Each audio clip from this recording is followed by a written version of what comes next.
your best. Okay, so basically that's how the stream will be. Mm-hmm. And then that's not backwards. I like his face. We've written Adam is totally in the Face is hello. You see it? It's like going between you and the sign, like it's like refocusing like back and forth. It's like portrait mode. Yeah. So yeah. Sorry. What do you say? Anyway. Cool. So yeah, so at 8, we'll just take that down and do it. What was I saying? I don't remember. Oh yeah, so don't press that and don't refresh. And then if anything else happens, there's the internet up here or these cords. And basically this is your screen that you're watching. Got it. See your website. There. I hope chat gets reconnected. All right, it's working, yeah? Yeah.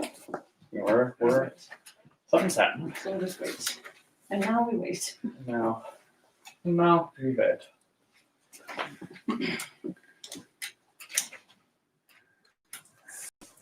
So everybody looks great. Thank you Yes. for being here. Thank you for making the effort. Yeah. It's nice to finish the year with a show. I agree with that. It's nice Everybody to meet does look great. Yeah, Including that's me. Including you. You look I fantastic. you. You're the main show right now. I Did somebody take a picture of you? Yeah, I Eamon did. did. Put did it in on me. I would have never known if you didn't tell me. That's the beauty of not being on the internet, is that I never know. I'm blissfully unaware. He looked that way. Little cheat towards me. There you go.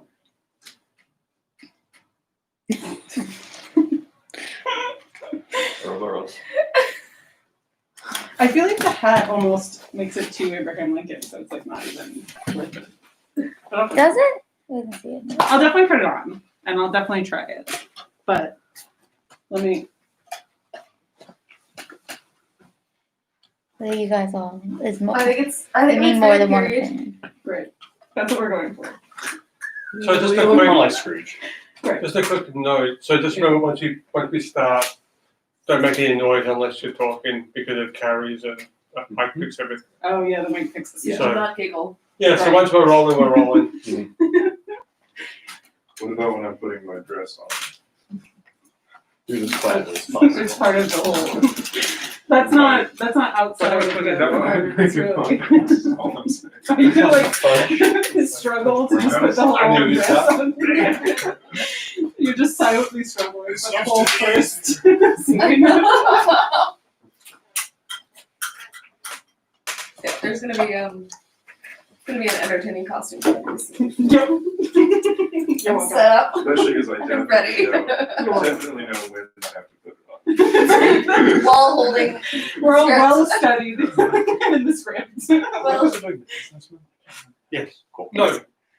It is 7:55. Thank you, 7:55. I think you are the business.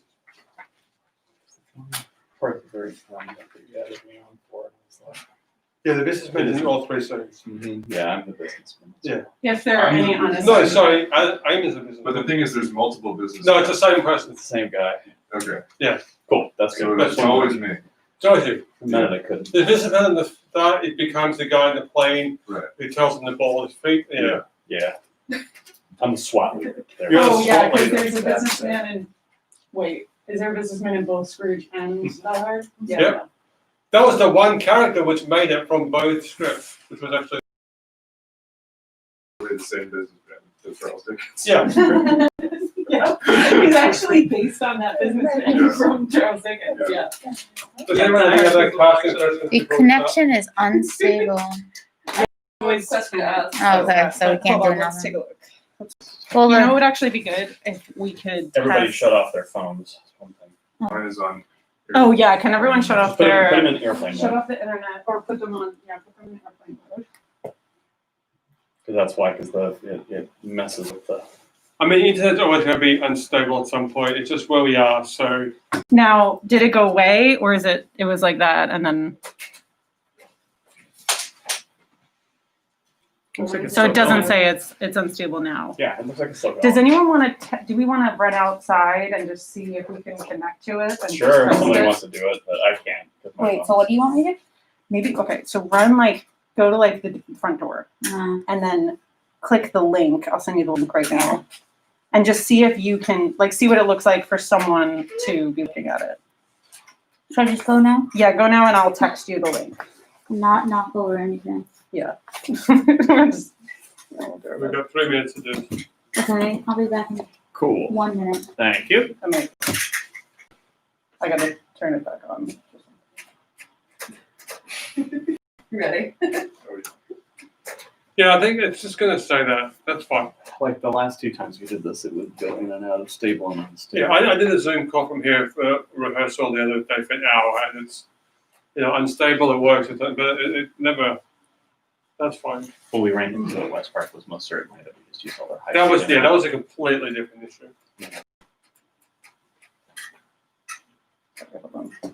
I don't have prayers.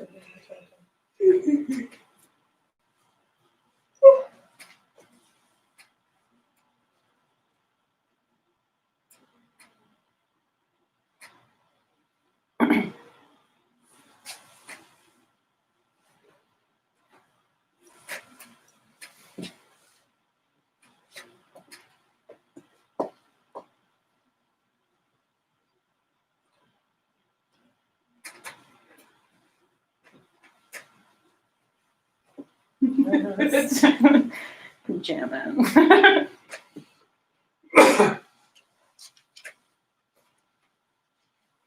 And Nick, you're gonna do an intro? Yeah. Yeah. I'll do my regular stick. And I'll do an outro as well. Oh, real quick, I'm gonna do and the cast is gonna introduce themselves and who you're playing.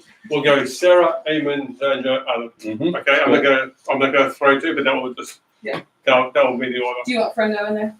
Oh, Adam. I'll just introduce you. Okay, so Friendo's after Eamon. No, I'm not getting Frendo's after Eamon. It's fine. Cool, great. Great, thank you. I also took a picture of it. Yay. Screenshotted it. Oh, perfect. Fantastic. Great. Oh, it's clear. Look at that. Okay. Yeah, good. no, it's Good. just How airplane was it? Chris. It's Chris. it's crisp. Okay, it's And again, if anyone needs 1 minute. Thank you, one. Again. Thank you, one. Final Just to offer. get one mutton chop, if anyone. If anyone would like a mutton chop. Okay, my first one is.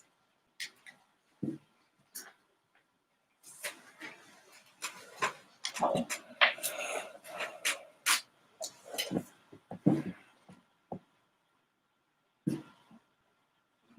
Who's playing William? Me. Bah. Maybe I'll put on this jacket. I didn't even recognize William because he's Freddy in the Muppet Christmas Carol. That's right. I know the Muppet Christmas Carol by heart. well, William is a character from Die Hard.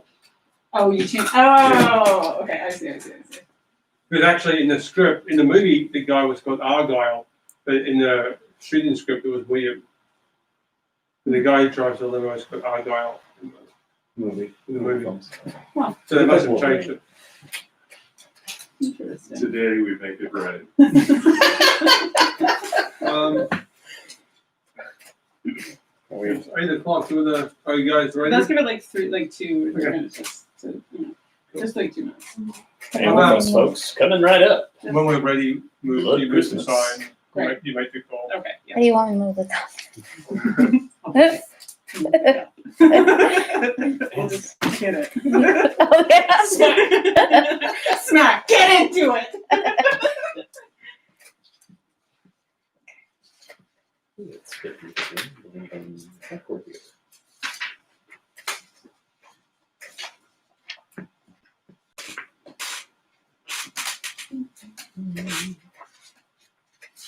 So for introductions, we're doing Sara, Eamon, Friendo, myself, and then Adam. Sorry for Friendo exceeding you. No, that's fine. I just didn't want to speak over Friendo. That would be weird. But then Adam Right. Don't. would do Friendo, And you, and then himself. I'm sorry. Do Friendo. do for Adam does. By do, I mean introduce. Speaks Yes. for Yes. voices, Friendo. Friendo will speak.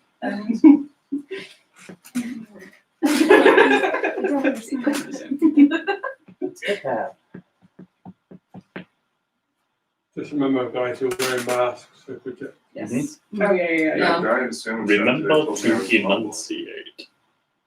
Come on. Don't come here to be criticized. What? The guy in the sandwich Oh was my like, sing out, Leigh.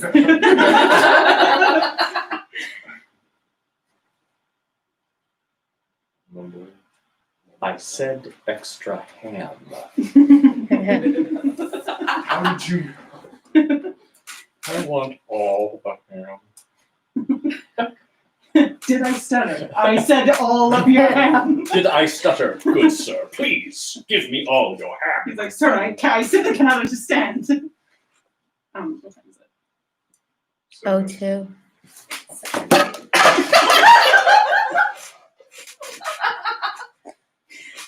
Hello. Well, it's been quite a year, hasn't it? Quite a year indeed. And spit&vigor, myself, everyone here, just want to say thank you for so much for our special Christmas show, Blood Christmas. We're coming to you live, socially distant, socially safe, and temperatures up, and everyone's tested from the spit&vigor rehearsal space in Gowanus, Brooklyn, New York. And we're just so happy to have you guys here tonight. Thank you so much. We got an amazing cast. We got a really fun show for you tonight. Tonight we're doing A Christmas Carol, a Die Hard story. So it's a mashup of two of your favorite Christmas stories, kind of combined into one to be its own thing. And we're super excited. It's gonna be a lot of fun. It's gonna be a lot of fun. It's gonna be awesome. So, I'm losing myself. Everything has started. It's all this water I've been pounding all day.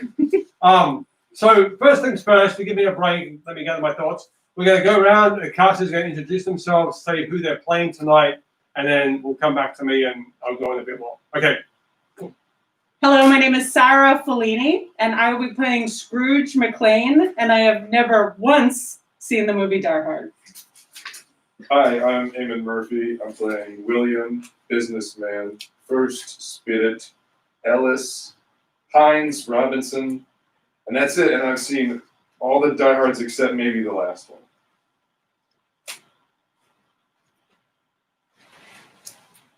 That's Friendo. Hello, I'm Friendo, and I'm going to be playing the spirits, and I love you. Okay. Okay, bye. Did you get that? And I'm Xandra Leigh Parker, and I'm playing Marco, Powell, Holly, Lucy, Paulina, and Tiny Tim. Hi, I'm Adam. I'm playing Hans, Takagi, Jenny, SWAT team leader, and a few others. Hi, hello, Nick. We've already met. I'm going to be doing the stage directions. I'm also your host for the evening. And once again, we're just going to dive straight into it. Before we do, I'm going to say thank you one more time. Grab a drink, spit&vigor. We thank you for all your support this year. We hope to see you next year in real life, in a theater, in a real play. But until then, we're doing the best we can. And thank you for coming along for the ride. We really appreciate it. Check out our website, buy some merch. You know, we have live shows online. Watch them all. It's all awesome. Merch. You know, we're doing the best we can. We're surviving. We're a small company, and we love you. Thank you. So without further ado, I'm going to put down my pipe, which is the prop. And I'm going to pick up my glasses, which are real. And we're going to start Die Hard, A Christmas Carol. A Christmas Carol, Die Hard. Screenplay by Charles Dickens and Jeb Stewart. Mashed together by Nicholas Thomas. Scene 1. Scrooge McClane in his shop. The play begins amid a swirl of the street life in Los Angeles. Happy groups pass, brightly hustling carolers and families call out to one another and sing "Joy to the World" softly as the children talk. Al Powell, a clerk who works in Scrooge McClane's office, comes in. He takes some coal from the mound and puts it into a small bucket. Scrooge McLean's nephew, William, enters, talks with the children, and gives them coins and sends them away with a Merry Christmas. A Merry Christmas, Uncle. God save you. Bah! Humbug. Christmas is a humbug, Uncle. I hope that's meant as a joke. Well, it's not. Come, what is it you want? Don't waste all day, nephew. I only want to wish you a Merry Christmas, Uncle.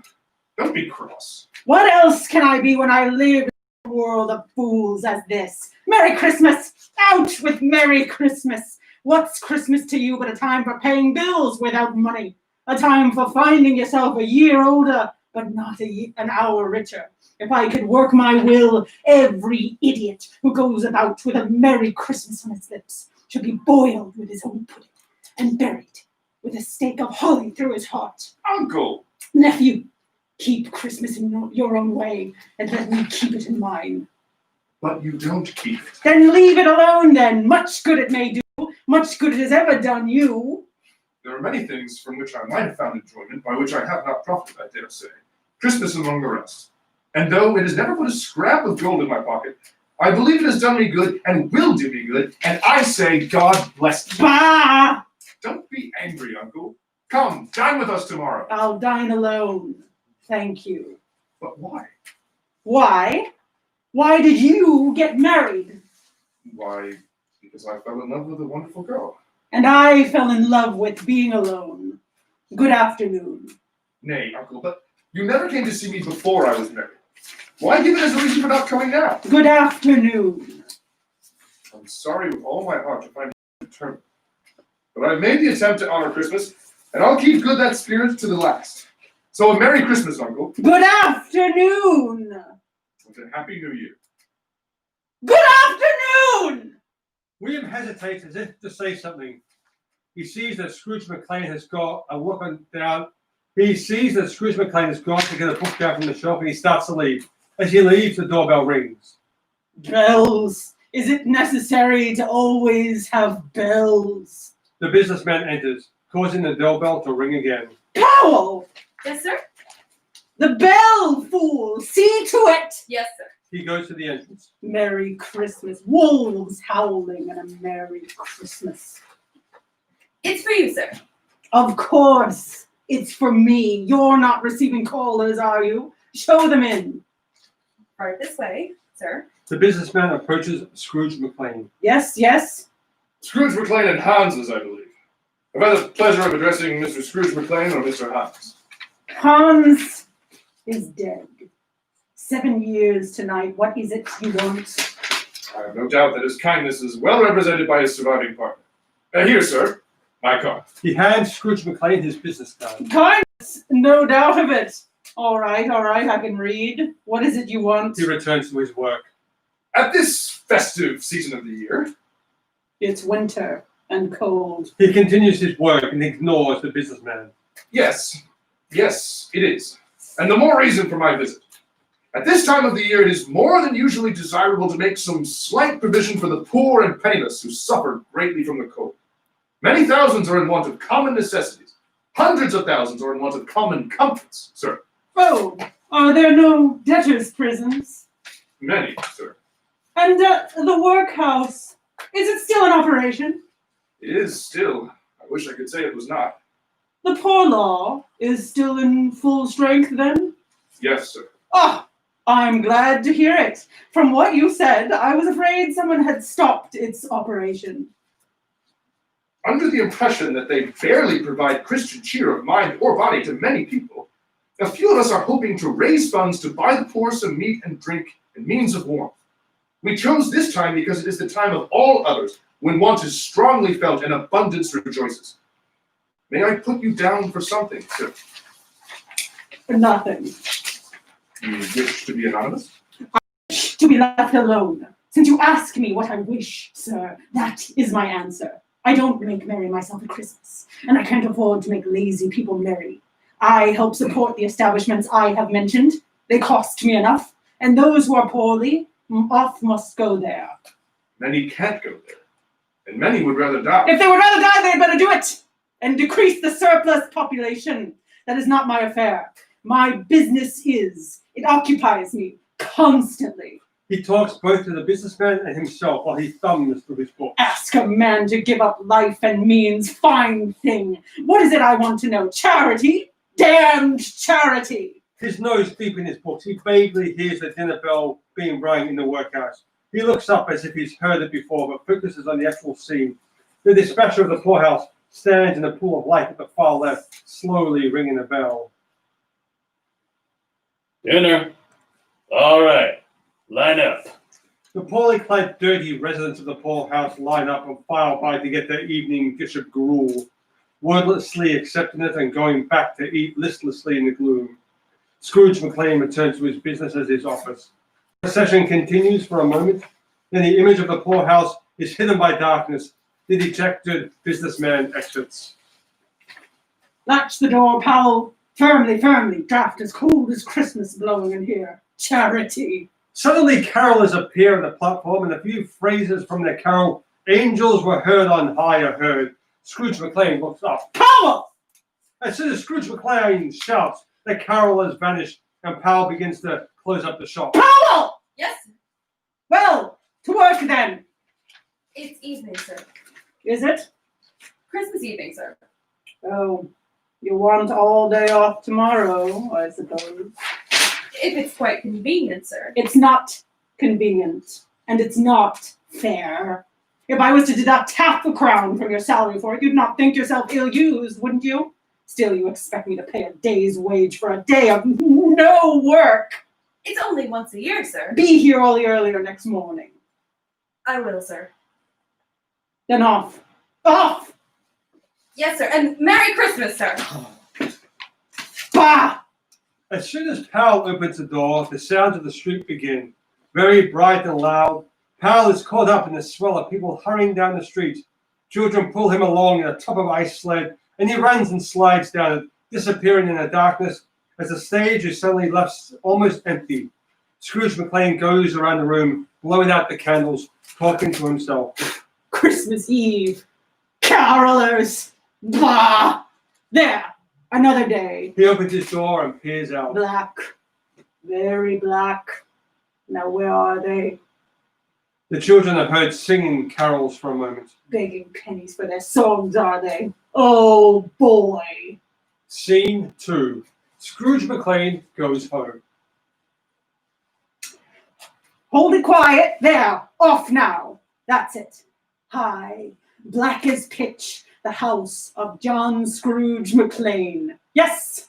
Here's the key. He turns the key towards the door, and the face of Hans, Scrooge McLean's deceased business partner, swims out of the darkness. Scrooge McLean watches, unable to speak. He fumbles for a match, lights the lantern, and swings it towards the figure, which melts away.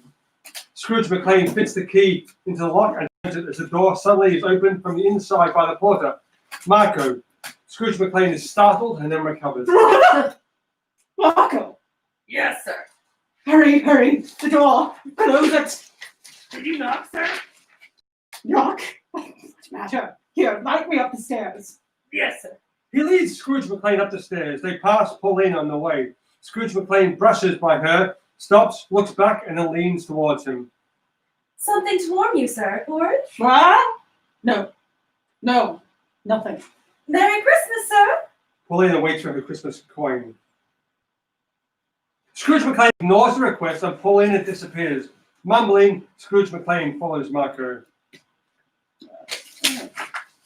Fright a man nearly out of his life. Merry Christmas. Bah! Your room, sir.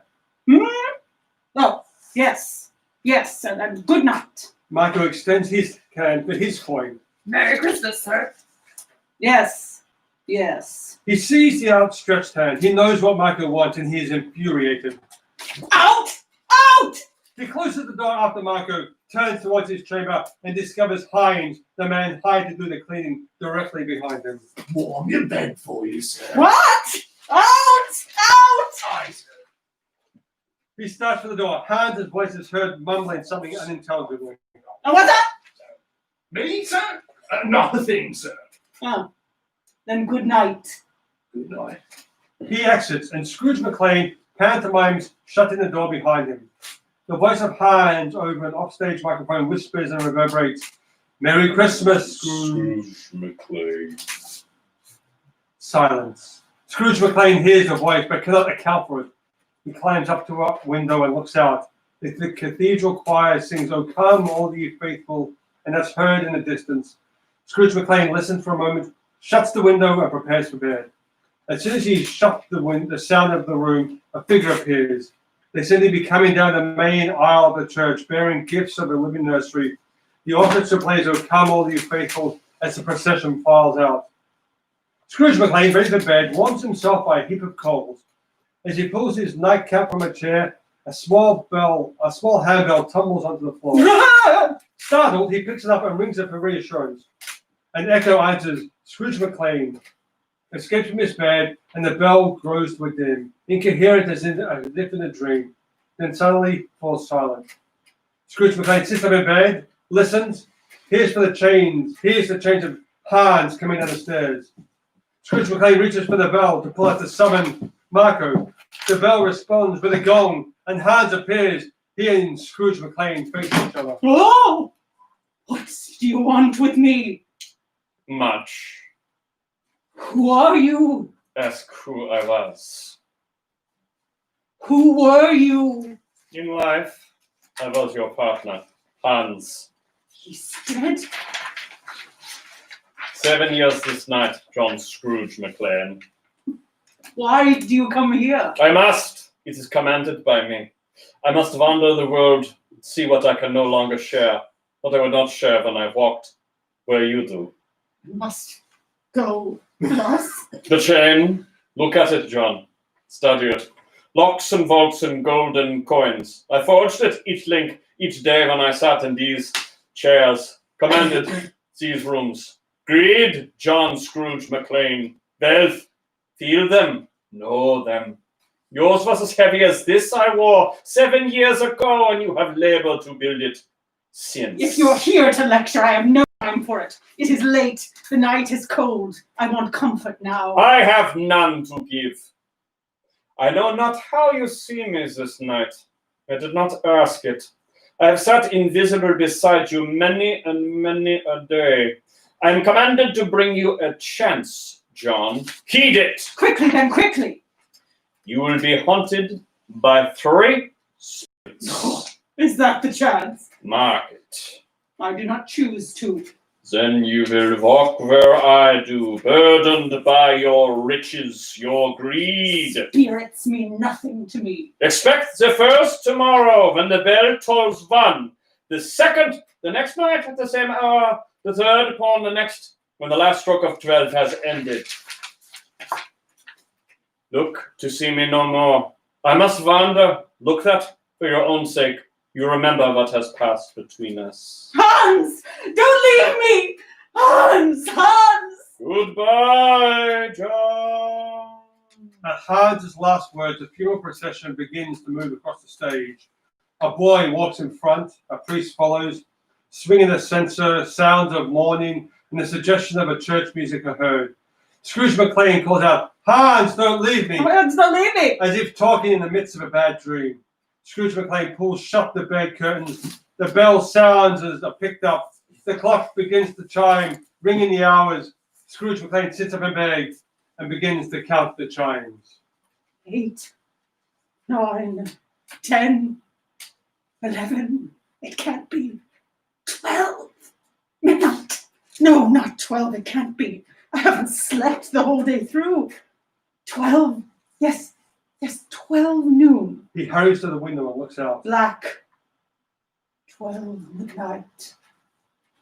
I must get up. A day wasted. I must get down to the office. 2 small chimes are heard. 1:15, but it just rang 12. 15 minutes haven't gone past, not so quickly. Again, 2 small chimes are heard. 1:45. The spirit. It's to come at 1. He hurries to his bed as the chimes ring again. 1. Scene 3. The spirit of Christmas past.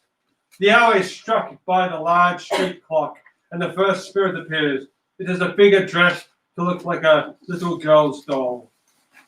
Are you the spirit whose coming was foretold to me? I am. Who and what are you? I am the ghost of Christmas past. Long past? Your past. Why are you here? Your welfare. Rise. Walk with me. I am mortal still. I cannot pass through the air. My hand. Scrooge McLean grasps the spirit's hand tightly. The dull bells ring softly. Scrooge McLean remembers a scene from his past. Cut to the freeway in Los Angeles, early evening. Christmas tinsel and the light poles. We're looking past Inglewood into the orange grid of LA at night. When suddenly we tilt up to catch the large belly of a landing 747. The noise is deafening. Interior 747, passengers. The usual moments just before landing when you let out that sigh of relief that you've made it in one piece. John McClane, mid-30s, good-looking, athletic, tired from his trip. He sits by the window. His relief on landing is subtle, but we notice. Suddenly, he hears a voice next to him. Don't fly much, do you? McClane looks over at a grinning middle-aged businessman sitting next to him. No. Want to know the secret of surviving air travel? Take off your shoes and socks when you get where you're going and walk around 10 minutes barefoot. Better than a shower and a cup of coffee. Oh, thanks. I'll remember that. The businessman picks up on McClane's skepticism and takes it as a challenge. His smile broadens. You think I'm crazy, don't you? Trust me. I've been a salesman for 20 years. I know what I'm talking about. The businessman oozes confidence. McClane to help a woman down with her bag, and the butt of his Beretta handgun suddenly becomes visible to the businessman. The man blanches at the sight, and McClane notices the look. He's seen it before. It's okay. I'm a cop. We see this doesn't totally calm the businessman. McClane holds his look and produces a gold NYPD detective's shield. Trust me, I've been doing it for 13 years. Cut to interior, the Nakatomi building, Los Angeles. Close up on the bowl of Dom Perignon as the cork explodes across the office floor, decorated for Christmas. A businessman, mid-50s, standing on the desk, holds up a bottle triumphantly and looks out at the adoring audience of junior executives and office personnel. He is Joseph Tatagi, Senior VP and sales for Nakatomi, a multinational corporation. Ladies and gentlemen, I congratulate each and every one of you for making this one of the greatest days in the history of Nakatomi Corporation. In the background, obviously still at work, an attractive businesswoman in her mid-30s is studying a computer printout, heads towards her office. Falling in step behind her is Harry Ellis, 37-year-old VP of sales, well-dressed and stylish, slick back hair. He looks and acts very smooth. What about dinner?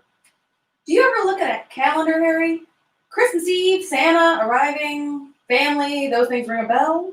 She turns into her office. Her name is Holly Gennaro McLean, so the nameplate on her door stops after the first two. She puts the printout down on the secretary's desk. Go on out, Jenny. They're opening the champagne. Thanks, Ms. Gennaro. Ginny passes Alice in the doorway as Holly punches a number into the phone. How about tomorrow then? Worse. Just then the party and Holly's phone picks up and we intercut to a nice house in Santa Monica where a 4-year-old girl, Lucy McLean, answers the phone with a sense of importance. Hello? This is Lucy McLean. Holly smiles. This is the first time we've seen her smile, and it speaks volumes about the person hidden underneath the tough business exterior. Hello, Lucy McLean. This is your mother. She looks up and watches Alice leave. Mommy, when are you coming home? Soon, but you'll be in bed when I get there, though. Will you come say goodnight? Don't I always, you goose? May I speak to Pauline, please? Lucy hands the phone to a young woman, Paulina, the housekeeper. Hello, Miss Holly, are you coming home soon? Hopefully. Mr. McLean didn't call, did he? No, ma'am. Holly hides a trace of disappointment. Maybe that means he got a flight. Why don't you make up the bed in the spare room just in case? Yes, ma'am, already did. Holly's smile comes through again. Interior, LAX, evening. McLean, wearing a wool top coat and carrying a huge stuffed animal and his hang-up bag, come down the ramp with the businessman. Remember, bare feet, 10 minutes. Merry Christmas. The businessman moves down the ramp and is lovingly greeted by his family. McLean watches, moved by the sight. Then looks around the waiting room, just on the chance his family might be waiting. Instead, he spots a thin, gangly kid, William, in an ill-fitting chauffeur's uniform. As he waits, he beats out the rhythm on a car with J. McLean printed on him. McLean pauses in front of him. I'm John Scrooge McLean. William, sir. I'm your limo driver. Nice bag. He turns and starts walking. Don't you take this? Do I? Well, I don't know. I've never been picked up by a limo before. William takes McLean's bag. Hey, that's good. Because I've never driven one before. Cut to the first spirit. Then I will leave you. No, not yet. Don't leave me here. Tell me what I must do. What are the other spirits? They will come. And you? What of you? I am always with you. Scrooge numbly hits the bed. Signal the chiming of Scrooge's bell. Scrooge sits upright in bed as he hears the chime. 1 minute until 1. No one here. No one's coming. A large clock strikes 1 o'clock. Scene 4. The spirit of Christmas present. A light comes on. Scrooge McLean becomes aware of it and goes to it slowly. He sees the second spirit, the spirit of Christmas present. Hello, Scrooge McLean. You've never seen the like of me before. I am the ghost of Christmas present. You've seen what you will see, Scrooge McLean. No more. Will you walk out with me this Christmas Eve? What about your dress? Take my things, dear boy. We're leaving. Wait! What is it now? Christmas present, did you say? I did. Then we are traveling here in this town, Los Angeles, just down there. Yes, of course. Then could we walk? Your flying is, well, too sudden for an old man. Well, It's your Christmas, Scrooge. I am only the guide. Cut to interior lobby. Hines picks up his TV. He watches Powell coming down the stairs towards the door. Yes? Let him in. Exterior front door of Nakatomi. Powell tries the front door. Locked. Hines comes hustling across and unlocks the door. Something wrong, officer? Powell steps in and looks around. We got an emergency. Called that there was a problem here? Interior, 40th floor, boardroom. McLean makes his way to the avenue on the Stars side of the building. Enters the boardroom where Rivers was shot. McLean goes to the window and looks down the street. it's about time. He lifts up one of the big chairs and swings out the window. The tempered glass whitens at the first blow. Exterior, roof. Heinrich, the terrorist on the roof, hears the sound and looks down and sees the ballroom wall and window crack from McLean's blow. He lifts his CV. Interior, lobby. Hines watches confidently as Powell moves through the lobby looking for signs of trouble. Suddenly, Hines notices a pool of blood from the shooting of the desk guard right next to the sign-in table. He looks up just as Powell starts towards him. Boardroom, 40th floor. McLean draws the chair back for the final hit. When the terrorist, Marco, appears at the door, both men react, but Marco already has his gun up. He fires around at McLean. The bullet rips through the tabletop in the chair, and McLean goes down behind the table. Interior, 30th floor, safe room. Theo, now in goggles, uses a huge machine to bore a quarter-size hole into the safe. He turns it off and hears the gunshots on the floors above. He moves into the outside room to listen better, then looks back at his kit bag for equipment as if trying to make a decision. Interior, 40th floor, boardroom. Marco smiles and moves around to the other side of the table, but finally finds nobody. He looks around frantically, then squats beneath the table and sees McLean. Drop it. Boardroom floor doorway. Just then, Heinrich, the terrorist from the roof, steps in the doorway. He sees McLean and starts with the fire, but McLean fires twice and kills him. Marco springs on top of the huge table. McLean rolls on his back, as we can see, and he can cover either angle, but it's clear that Marco is in the more enviable position. Marco on the tabletop slams a fresh magazine and smiles. You should have killed me when you had the chance. He leans his machine gun again over the edge. McLean aims directly from above him and fires twice into the underside of the table. The bullets rip through the table of Marco.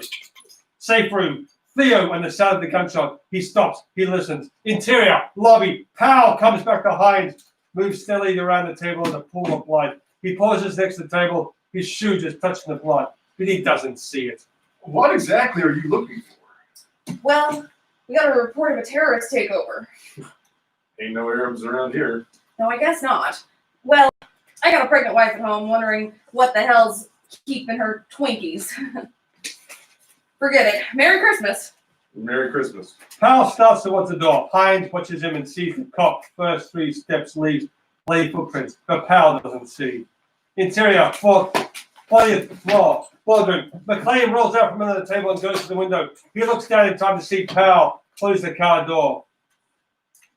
Oh man, don't even think about it. He looks over his shoulder at the body of Marco. Interior, Powell's car. Powell checks in on his radio. 1 out of 9 to 6421. Code 4 on the 436 requesting code 8. Over. He releases the talk button and loosens his ties, and we wait for confirmation. You better watch out. You better not cry. Roger, 1 out of 9. Clear to code 8. Powell hangs up the radio and puts his car in reverse. Thank you, sir. You better not cry. I'm telling you why. Santa Claus is coming to... Suddenly, Marco's body crashes onto the hood of the car. Shit! Powell grabs his radio. 6421. This is 1 out of 9. Suddenly, a barrage of machine gun fire from the 3rd floor drowns out his call. Powell ducks and flattens against the seat as bullets blow over the front window, covering them in glass. His radio comes back calmly. Roger, 1 out of 9. Please repeat. But Powell accelerates in reverse away from the building, keeping his head low and praying he doesn't hit anything as the bullets follow him digging into asphalt. A half a block away, his car runs up in the sidewalk and crashes into a storefront. Powell sits up and clutches the mic. 1 out of 9 under automatic rifle fire at Nakatomi, requesting immediate backup and SWAT assistance. Interior, 40th floor, boardroom. McLean looks down at Powell and grins. Welcome to the party, boys. We've been missing you. Exterior, KCBCS news truck, Century City. Sirens wail as police and cars arrive and barricades go up. As KCBS news truck pulls out in the prime location. Interior, hostage wing on Ellis. He leans back and closes his eyes, luxuriating at the wailing police sirens. I never thought I'd love to hear that sound. Cut to Scrooge. But isn't that enough? You must teach me. What would you ever teach us, Scrooge? Look at your own words. But the first spirit gave me more. He was Christmas past. There was a lifetime he could choose from. I have only this day, one day, and you, Scrooge. I have lived nearly my full of both. Christmas present must be gone at midnight. Scene 5. The spirit of Christmas yet to come. Scrooge McLean is entirely alone for a long moment. He's frightened by the darkness and feels it approaching him. Suddenly he stops. It's in the presence of a third spirit. Turned towards him and sees him. The spirit is bent and cloaked. No physical features are distinguished. You are the third, The spirit says nothing. the ghost of Christmas yet to come. The spirit says nothing. Speak to me. Tell me what is to happen. To me, to all of us. The spirit says nothing. Then show me what I must see. The spirit points. Light illuminates the shutters of the anteroom. I know it too well. Cold and cheerless. It is fine. What is... There are thieves! There are thieves in my rooms! He starts forward to confront him, but the spirit beckons him to stop. I cannot... You cannot tell me that I must watch them and do nothing. I will not. He rushes into the anteroom. Cut 2! McLean reaches the doorway of the anteroom. I'm here, Hans. Come in. Hands in the air. McLean puts his hands on his head and steps into the doorway. His point of view, Hans stands in front of a window, his arms around Polly's neck. He holds her in front of him like a shield. Polly gasps in grisly sight of her husband. I'm all right, babe. Let her go. You don't need her now. Very noble, Mr. McLean. But you're of not practical use to me now. You're practically a corpse already. McLean looks at the bearer bonds on the table. He looks back at Hans. You know I always had my doubts about you, Hans. The cop in you, no doubt. Well, it has been a long night, Mr. McLean, but killing you and your wife should make it all worthwhile. He pulls back the hammer and presses the barrel into Holly's neck. Me first, then. Hans hesitates, then smiles. He removes the gun from Holly's neck and aims it at McLean. Any other requests? I want to say something to my wife. Touching. McLean looks directly at Holly. They lock eyes. No! She bumps Hans' hand with a gun, and McLean draws the Beretta from over his shoulder, fires, and hits Hans in the right nipple. The bullet goes clean through him, staring at the window behind him as they look at McLean, as he looks at McLean incredulously. Out of the way, Holly. She tries to break free, but Hans pulls her back in front of him. Slowly, he raises the gun to her neck. She squirms against the terrace, trying to break away from the barrel, pressed against her throat. McLean aims again and fires, hitting Hans in the shoulder. The jolt knocks Hans back against the window. He releases Holly's neck, and his hand slides down her arm as the glass starts to give way behind. His fingers running down her arm until one finds a grip on Holly's wristwatch. She pulls onto her, gaping, the grasping of the window behind them. McLean drops his gun and lunges for his wife, grabbing Holly's other arm just as she falls. For a moment, Hans holds them all, but Hans' weight slowly begins to weaken him. His hold on Holly starts to slip. McLean braces himself against the window frame and strains to reach Holly's watch band. His muscles quiver, his hands almost there. When we see Hans slowly bring his pistol up from his side and aim at McLean, Holly sees him and screams. Hans' hands tremble as he locks eyes with McLean one last time. He starts to pull the trigger as McLean releases the watchband. Hans' face registers his horror as he and the watch suddenly drop. We listen to his scream all the way down. McLean pulls Holly back into the room and holds her. It's okay, babe. It's okay. They look down at Hans' body, then back at Holly. Hey, I've got to get you a new watch. Exterior, police trailer on Powell. He stands looking worriedly up at the building when suddenly his CB comes to life. This is SWAT Commander 4. We have McLean and his wife. We're bringing them down the service elevator. Roger that. Thank you, Lord. Amen. The empty lobby. The doors of the service elevator opens. McLean leading Holly on one side and the SWAT leader on the other moves steadily across the cold marble floor to the front door and steps outside. Into a blaze of television lights, the entire front of the building is packed with reporters and TV cameras. Amid shouts of, "There he is!" the media surges and the police lines ringing the steps. McLean ignores the shouted questions and pushes towards the steps with something else on his mind.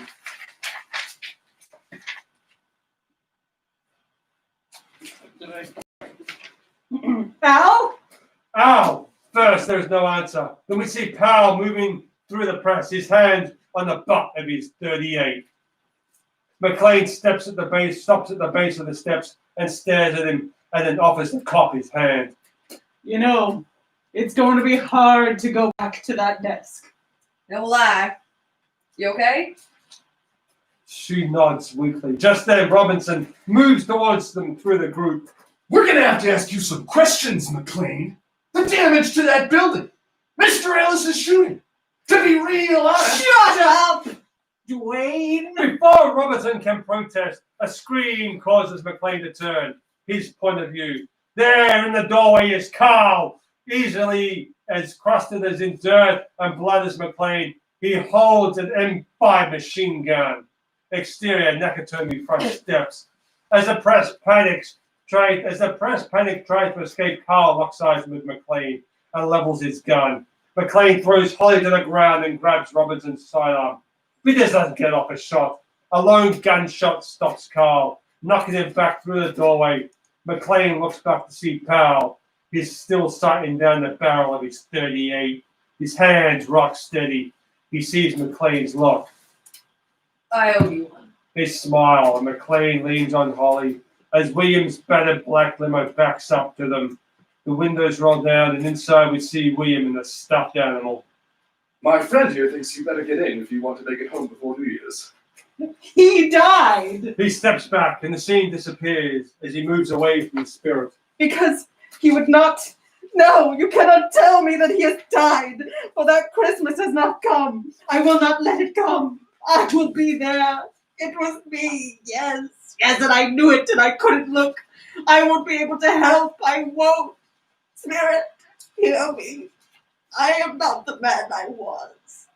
I will not be that man that I have been for so many years. Why show me all of this if I am past all hope? Assure me that I yet may change these shadows you have showed me. Let the boy live. I will honor Christmas in my heart and try to keep it all the year. I will in the past, the present, and the future.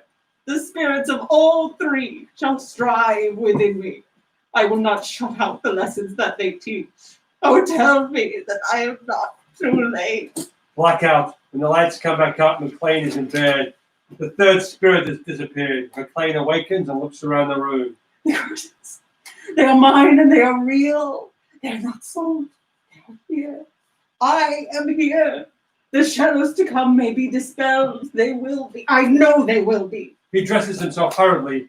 I don't know what to do. I'm as light as a feather. Merry as a boy again. Merry Christmas. Merry Christmas. A Happy New Year to all the world. Hello there. Whoop. Hello. What day of the month is it? How long did the spirits keep me? Never mind. I don't care.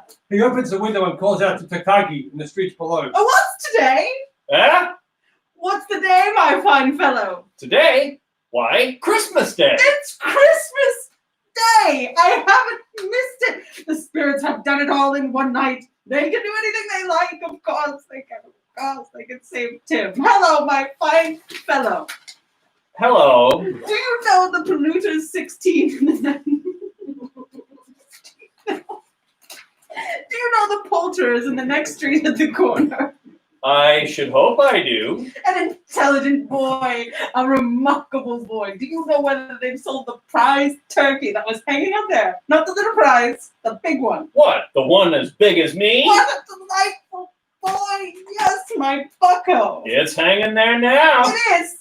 Go and buy it. Oh, go on. I am in earnest. Go and buy it, and tell them to bring it here, that I may give them the direction where to take it. Come back with the butcher, and I'll give you a shilling. Come back in less than 2 minutes, and I'll give you half a crown. Right, guy. He exits. I'll send it to Hal Powell's. He shan't know who sends it. It's twice the size of Tiny Tim, and such a Christmas dinner it would make. Carol and Sally appear, singing "Hark the Herald Angels Sing." Scrooge leans out the window and joins them in song. I must dress, I must. It's Christmas Day. I must be all in my best for such a day. Where is my China silk shirt? Tatagi and the butcher run in with the turkey. What's back already? And such a turkey. Why you can't carry that all the way to Powell's? Here, boy. Here is your half a crown, and here an address in Camden Town. See that it gets there. Here, money for the cab, for the turkey, and for you, good man. Tatagi and the butcher, delighted, catch the money and run out. Scrooge McLean sees the businessman walking by the window. Hello, sir. Hello, sir.